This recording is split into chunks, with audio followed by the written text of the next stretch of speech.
Oh, 1, 2, 3. Walang iwanan! Trillanes! Trillanes! Ipagtanggol! Walang iwanan! Trillanes! Trillanes! Ipagtanggol! Pag dideklara na kayo'y willing at handa na tumakbo muli sa pagka-presidente ng Pilipinas, Senator Trillanes, sir?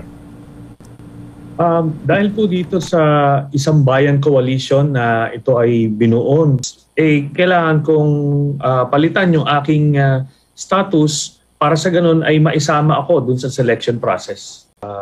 Ginagawa niya ako ng fake news mismo ni Duterte, kaya I don't see any significant difference from here on.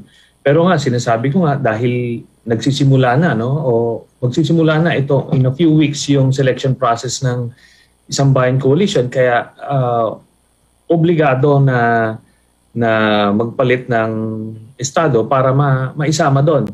Magandang umaga po sa inyo, Sir Trillanes. Regarding naman po dito sa naging reaksyon ng panig ni Vice President sa inyo po nga naging sinabi kahapon na kayo po ay kakandidato bilang presidente po ng ating bansa, ay pinabulaanan po ng side po mismo ni Vice President. Ano po yung reaksyon nyo po dito?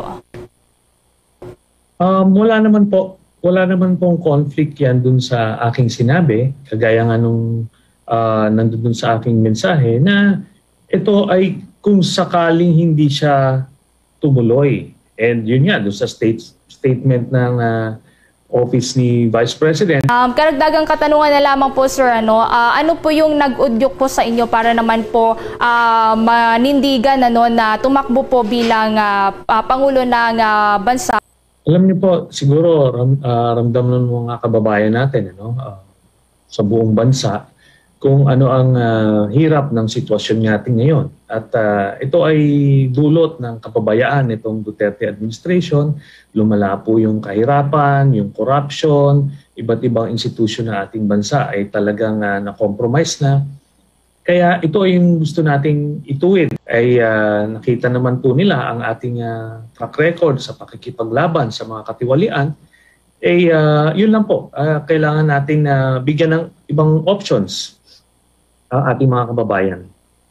Alright, on that note, alam po namin abalang-abala po kayo at nagpapasalamat kami sa napakaaga niyong pagsagot at napakaaga niyong magbigay sa Bombo Radio ngayong araw na ito na marami kinakalinya ng mga panayam.